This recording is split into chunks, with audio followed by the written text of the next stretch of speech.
What's up YouTube? Today I thought I'd do a little van tour and show you how I carry things on my van and what I carry to work on warehouse equipment. So let's get to it.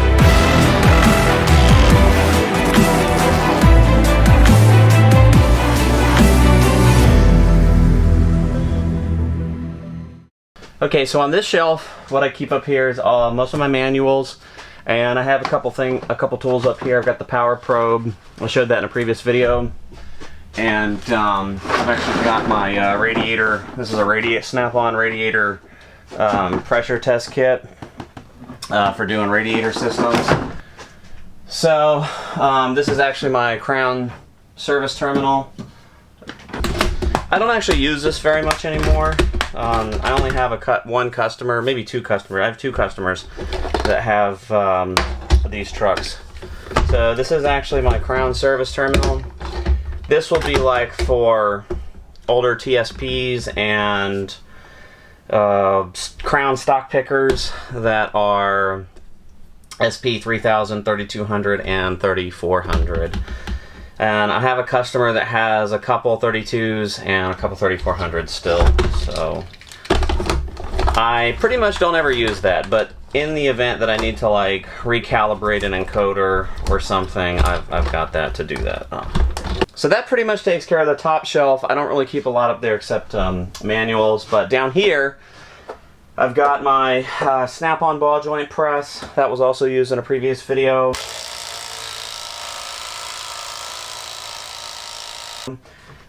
This is an oil filter wrench, believe it or not, for really gigantic oil filters. Don't use that much. I've got a Milwaukee shop vac that's battery powered. This is an old Craftsman tap and die set. I keep like a lot of the consumables that I use like right up front, so like Never Seas, Loctite. I've got butane, my fire extinguisher. I keep those kind of handy right here. So that's just a tap and die kit with your standard taps and dies for metric and standard.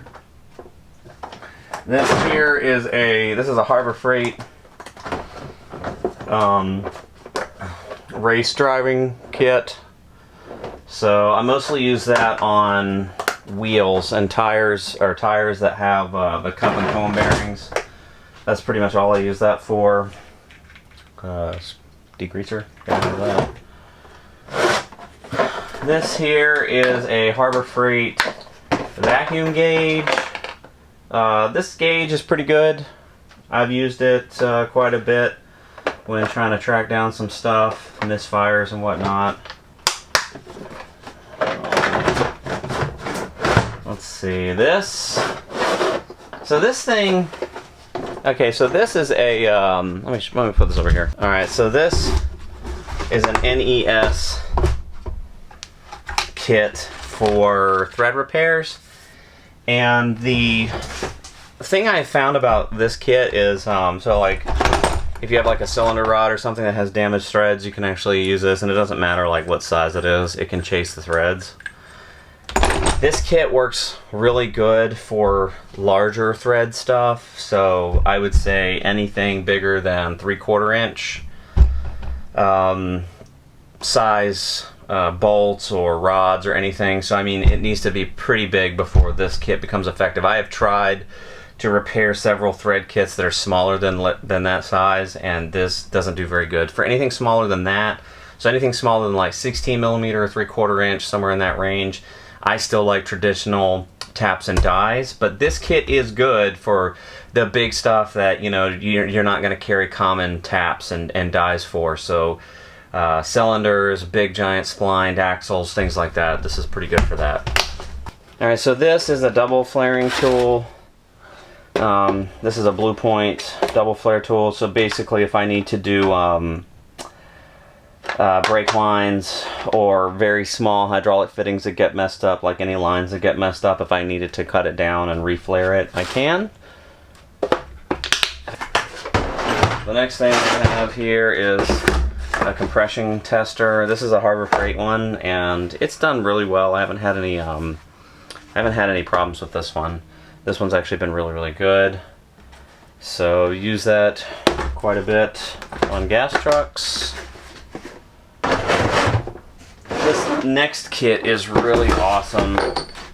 This is the Easy Red kit for doing battery cables. So the neat thing about this kit is, so if you're putting on battery cables up to 4-aught,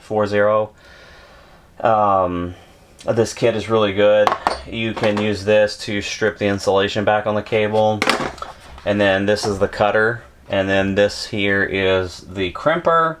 You actually have this attachment if you're, like, let's say you're making cables for like a battery pack or something. You can actually put this in the vise and make really nice stuff. Or if you're in the field and you need to hold on to it, that's what this is for. There's actually 3/8 things in here, so you can hold it. I hold it with my hand. I haven't found that I've had any problems where I've needed to use this. But this kit is awesome if you have, if you're working on a fleet of, you know, if you have anything more than 10 trucks, you're going to need something like this, because you're going to be doing a lot of cables. And I used to use the hammer kind, and I do have a 16-ton hydraulic crimper. Maybe it's a 12-ton hydraulic crimper. But the issue with that is that it's very heavy, and it takes, you know, time to set it up, and then you're fumbling with this huge crimper. And it's just, this is so much more convenient. So I definitely recommend that. This shelf down here, okay, I keep like my giant clamps. So like this would be for clamping blocks into the mast area to make sure they don't slip out. And this is actually, I've got a couple of those different clamps. And I keep my bulk fluids down here. So any kind of gallon fluids, coolant, oil, hydraulic oil, any of that stuff. This is that hydraulic crimper. So it comes with these little die pieces, okay, like this. So, you know, you slide them into this end, and then as you push on the hydraulic crimper, it crimps it together. And I believe this is a 16-ton or a 12-ton. It's a really good crimp. It does do a really, really good job, but like I said, it's super heavy, and it's kind of annoying to work with it. And, you know, if you're carrying it, you know, let's say I have to carry this 300 feet or 400 feet away from my van, you know, in a huge facility, it just gets tiring. So even though this is really good, and if I need to do like this is great for Euro connectors. So if you have a Euro type connector, I'll put a picture up on the screen here of what a Euro connector looks like. So if you have that type of pin connector, this is a really good thing to do, because what it does is it will crimp it perfectly, so that you don't have anything like, you can get the pin all the way into the connector without it catching on anything. The other crimper that I just showed you, you know, it can bulge out the sides of the terminal and make it kind of hard to, it can make it kind of hard to fit into a connector. So on this drawer down here, I just keep all my jackets, pig mats, you know, things like that. I'm probably going to make a hanger system up there for it. I've got extra spray bottles, oil filters, things of that nature. Up here, eventually is going to be a new Vidmar for parts and a little place to hang all my coats and stuff. I've only had this van for a year, and it just takes a long time to set everything up. So here is my magnetic rack for all the main ratchets that I use on a daily basis, and just T-handles because I ran out of space in the toolbox. So let's look at the toolbox itself. The toolbox, this is a Snap-on Master Series toolbox. It's a 36-inch wide, 30-inch deep box with a bunch of drawers. It's really awesome. I really love this toolbox. This is probably one of my favorite things that I've ever bought, because it really makes, you know, when you're having to go into your toolbox like 50, 60 times a day, you know, and you're constantly opening and closing all these drawers, this toolbox makes that a dream. And it doesn't matter really how much weight you put in them, they always open and close really smoothly. Okay, so this is the first drawer, and what I keep in this drawer is I keep my impact and my 3/8 electric ratchet. I have my Curtis handset because, you know, I want to be able to get to that pretty easily. And I keep mostly electrical type tools in here. The one thing you can't see because it's in the corner here is I got my Snap-on butane soldering iron. That's pretty rad. And then tape measures and the levels. I use this for calibrating tilt sensors. And let's see, I got my blowgun, battery tester. This is kind of a disorganized drawer, but so here's my meter, and then a butane blowtorch for doing like heat shrink and stuff, and then I've got my test lights, battery strap things for carrying batteries. That's pretty much all I keep in this drawer. I probably should organize it better and put, you know, that way I could actually fit more in here. That's that drawer. Now in this drawer here, I keep like some miscellaneous stuff. So like I've got some special taps that are like special sizes. Like this is a, well, that's not very special. That's an M12 by 175, 3/4 by 10. I got some feeler gauges in here, and like my special needle grease fitting. I keep all my 1/2-inch extensions in here because I didn't have any room in another drawer. And I just keep things like markers and, you know, just little miscellaneous items. I keep, I've got my Snap-on snap ring pliers. These are awesome. They were worth every freaking penny. This is my Snap-on radiator hose picks. These are really good. I love those. And then I have like the little sets of like picks, flathead, Phillips head, screwdrivers, and then like the super small torque stuff. So like if I run into something like circuit boards that have like really small torques, you know, I can do those. And then down here I have some dial calipers. This one's a digital one and this one's an analog one. And I prefer the analog one because, you know, I don't ever have to worry about batteries or anything weird happening to it. The only issue with that is that it's a standard only, a standard analog. And this one, the digital one, does metric too. So if I have anything metric that I need to measure, I go to that guy. That's that drawer. This is my hammer stuff drawer. This is where I keep all my punches. And I keep like oil filter wrench here, and then I've got my air hammer stuff. And just a few random odds and ends, some files. I keep my pry bars in here. So I don't have a lot in this drawer. Again, I probably should organize this stuff a little better and I can put more in here. Alright, so this drawer, let's start at the bottom since the camera angle is kind of bad. So right here, I've got this guy. Dude, this thing is awesome. It's a 1/2-inch ratchet / breaker bar, and whenever I get in a pickle where there is something that is in a recessed area that I can't get an impact on, but it's super tight, I'll go for this and it'll break it loose no problem. I keep my 3/8 extensions in this little organizer here. And then we have, here's my screwdrivers, all my screwdrivers, and then all my pliers stuff. I've been thinking about switching out a drawer so that I can actually stand these up like this, you know, together, but I just haven't gotten around to it. But that's a pretty cool drawer. So now we're getting into more and more organized drawers. Down here I have, this is like 1/2-inch standard Allens. I have one, I think it's a 16mm or whatever. Let me see. No, 14. I got one 14mm on there because Cascade attachments use a lot of 14mm Allen. I pretty much hate the guy who invented Allen fasteners. Screw him. Anyway, and Torx. So I have that, and then here I've got I've got a bunch of crow's feet. I actually have both kinds of crow's feet. So I have like your regular crow's feet, you know, that you would see. But I also got these flare kind. And that's just for doing line work. The only thing is with these that I don't like, let me grab a bigger one. So the only thing I don't like about these is, like, you know, I got these for doing hydraulic line work. And if you come across like a hose or a steel line where the steel line is bigger than this opening, you cannot get this on there, and then you have to use a standard wrench or something else, which is fine.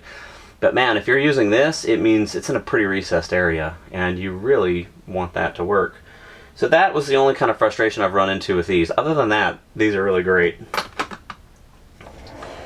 So further back here, so I have all of my, let me move this here. So I have all the standard and metric regular chrome sockets here, and then I have standard and metric impact sockets here. And then for me, I found that for the most part, I don't need any shallow or deep chrome 1/2 inches. So I just use these mid-length Snap-on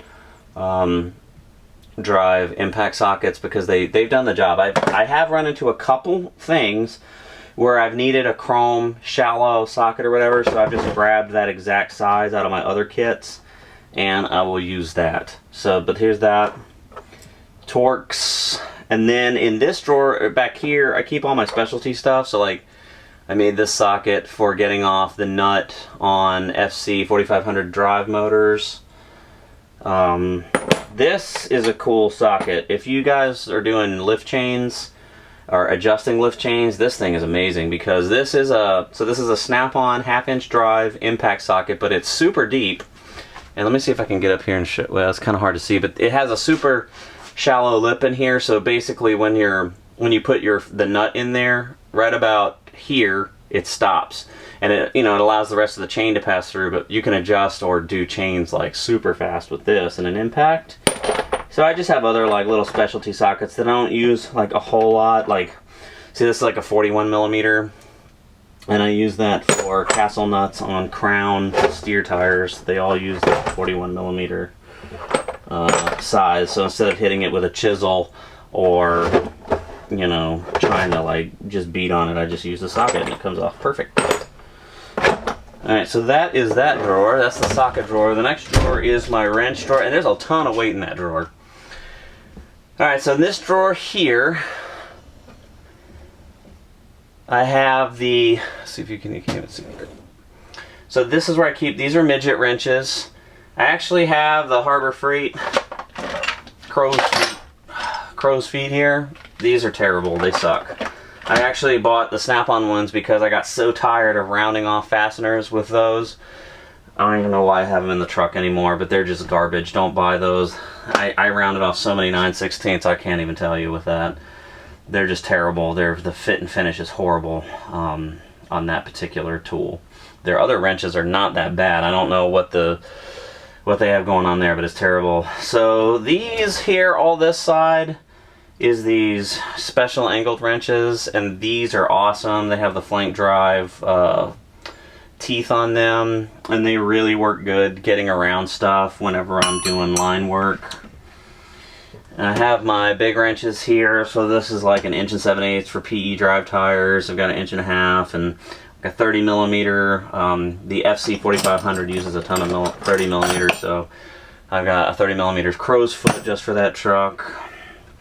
And then here's all my standard metric regular wrenches. And then back here, I've got flare nut wrenches in the back for doing other line work. So those are pretty cool. This drawer here is where I keep some specialty stuff. So I keep hammers. I've got a couple pullers, brake tools, like brake drum tools. I have a steering wheel puller. You really need a steering wheel puller, especially if you're doing, if you have any Toyota trucks, you need a steering wheel puller because they get a lot of issues with the horn mechanism, and you have to take the steering wheel off every time to mess with that stuff. And so you definitely, if you've got Toyota trucks, you want a steering wheel puller, just because of the design for that, just even that stuff. But it's just good to have one. That's a regular puller. And then I have this here is a rivet gun, this blue case. That's a blue point. And then I've got a trim piece puller tool, and I've got a hose cutter, hose crimps, and I've got my hydraulic pressure gauge here for when I'm checking hydraulics, and it's got a quick connect on the other end. Let's see, there it is, like buried. Look how much I appreciate you guys right here. I'm pulling this whole thing out. So this is the pressure gauge I use. I just had a hydraulic shop make it for me. I brought them the fitting, the quick connect fitting on the truck, and I said I need a fitting for that, and I need a pressure gauge that goes to more than 4,000 psi. They said no problem. Here we go. And so that is what I use when I'm testing for hydraulic pressure. And then I have my dead blow hammers and my regular hammer. These are actually here. These are a pair of gigantic snap ring pliers. Let me pull this out. Look at those. And what I use this for is only one job. I mean, Crown has a few trucks that you need a giant snap ring like this, but the main one is the PE 4000 for myself. That The drive unit, the lower drive unit, has a bearing in there, and it has a gigantic snap ring, and it is almost impossible to get it off without this because it's so just tight. And I've got my I got a snap-on straight edge in there. Don't know why that's in there. That should be in the shop. Okay, so this is the drawer that has all the power tools in it. So this is my air hammer, and I have a 1/2 inch drive and a 3/4 inch drive impact. I've got, you know, drill, grinder, and in this bag here. Okay, so in this bag, I got two things. I've got my inspection camera, and this Milwaukee camera is not that good. I have almost altogether quit using it because it's not very clear when you actually stick it down in some place. It's just not really that great for automotive type work. This would probably be better for, like, if you're looking for something behind drywall. This would probably be a whole lot better. I may end up getting the snap-on version of this inspection camera because their screen is a high definition screen, and it is just a whole lot better than this. I did give it a shot, and you can see some stuff, but man, when you're like really down in there and there's a bunch of hydraulic lines and a bunch of wiring and just dirt and everything, this gets really hard to see, and the light on the front is not very good. So that's my own personal review of that. The FLIR, whatever you want to call it. This is my heat infrared gun or whatever. I actually use this thing a lot. I don't know if you can see my hand in here. I use this thing a whole lot. I use this for tracking down engine problems and especially battery cable problems. So if a customer calls me and tells me they're having battery issues, I like to take this inside and put the battery on the charger and let it start charging, and believe it or not, within about 1 or 2 minutes you can inspect the whole battery, the cables. After it's been charging for like a couple minutes, you can actually check the cables and the battery cells and everything, and this will find where the issue is. I don't think I have a picture. Let me actually look in. So like when I'm using this to diagnose any kind of battery problem, I'll actually put it up on the screen. The shot that I have on this is of a battery cable, and it was only on the charger for about 1.5 minutes. And that's how I found out that the cable was the actual problem, and I ordered this customer a cable and put a new battery cable on their battery. So it was an easy, quick find. So I actually really like this thing. It's really good. So I looked at the snap-on version, and this was about $230, maybe $260, and the snap-on one was like $900. So the difference between this one and the snap-on one is that the snap-on one has a much bigger screen. I'm sure the screen is a much more high-quality screen than this one, and also it has stored things that you might want to look for, like what misfiring, you know, exhaust manifold looks like, you know, things of that nature. But I didn't need any of those features, so I went with this, and it has worked awesome. Okay, so also here, these two pullers from Snap-on are amazing. They actually have these, like, I don't know if you can see them. So they actually have these like nuts on the side. So once you get your arms clamped onto whatever you're pulling, you actually just tighten those nuts, and everything becomes super tight, and it can't flop off or fall off while you're impacting on it, and it will pull those things right off. That is an amazing tool, and they're super rugged. Definitely recommend that. Those were worth every single penny. So that's what I have there. I have a couple, I got a couple caster wheels down there. This is my Hobart Handler 140. That welder is pretty good for small stuff. The two main things that I use it for in the field are if a Crown PE breaks a tenon rod, then I weld the nut to the tenon rod, and then I use an impact gun to back it out of the tension bar. That's the first thing I use it for. And the second thing I use it for is I do a lot of installing safety equipment like lights and sirens and alarms and things like that, and all of that stuff needs brackets to mount. And I have found that some overhead guards are kind of difficult to mount to, so just welding the bracket right on there is simple, it's fast, and that's pretty much what I like to do there. So those are the two things that I use this for. I don't use it for anything rugged because it's not good for that. Anytime I try to, you know, weld something together that is either, you know, load bearing or whatever, just this welder's not enough. It always fails or has some type of a problem, or the welds look bad, or, you know, whatever. So I don't use it for any of that stuff. Those are the two main things I use it for. Alright, so this is my workbench. So there's my vise. And on the bench I do have a 6-inch grinder. I do have to plug that in. I have a 100-foot extension cord, so if I need to plug it in I can. But that, I don't use that a whole lot, only if I'm really doing something that I know I need to grind on real good and then clean up. I got a 50-foot hose reel there. And then right here in this jumble, I keep my safety chains, and then I have my porta torch with, I think it's probably like a 25 or a 30-foot hose that I have on there, and there's my 100-foot thing. This is my parts Vidmar. That's a toolbox. This is why I'm going to be getting a Vidmar soon, is because every single drawer is worse than this packed down.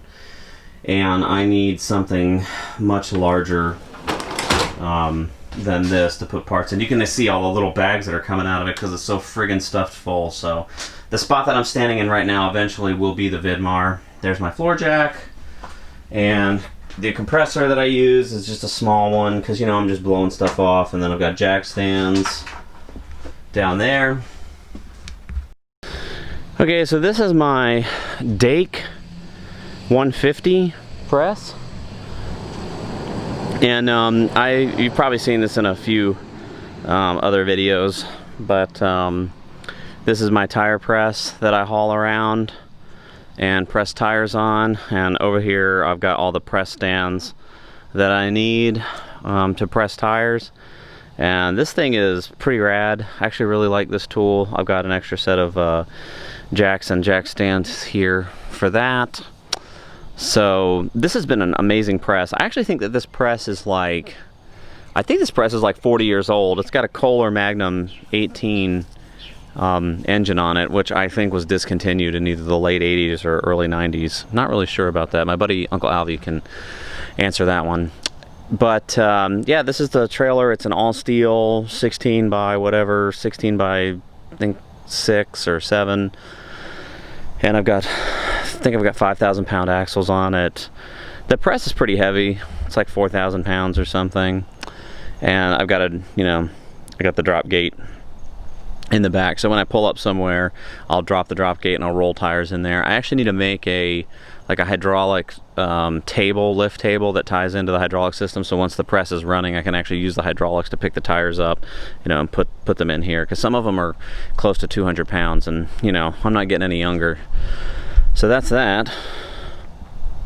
Okay, so over here in this corner of my shop is where I keep all my stock tires. So anything that I stock, I have a few customers that order regularly from me, so I keep their sizes and their compounds ready to go. So if they tell me they need, you know, 4 tires or 6 tires or whatever, I've got them here. Over here, I've got some different size, smaller hubs and stuff. And so for the smaller hubs, I'll actually press those here. You know, I'm not going to haul the trailer all the way out to a customer for like one little tire, so I'll press those and just bring them out. But I keep generally, you know, a couple of every size that I use on a regular basis in stock all the time.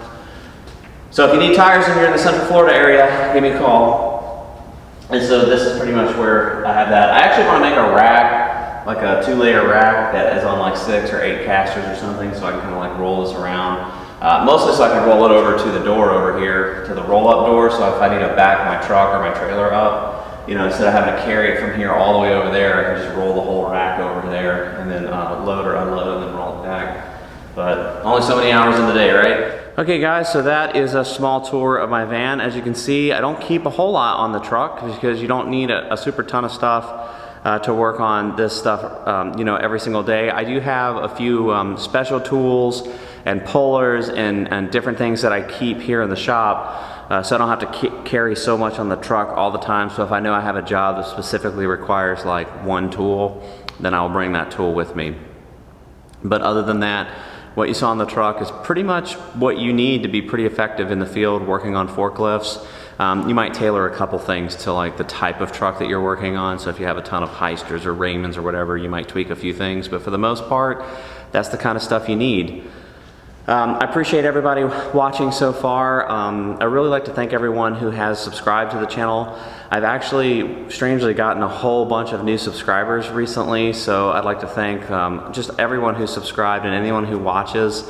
And I appreciate all the comments that you guys are sending me about videos that you'd like to see. Keep sending those to me because it'll really push me to make sure that when I'm out in the field that I actually record some of those jobs and give me something to really put out there and just, you know, make the channel better. So I really appreciate all that. Thanks a lot. If you have questions, drop them in the comments section, and we'll see you guys later.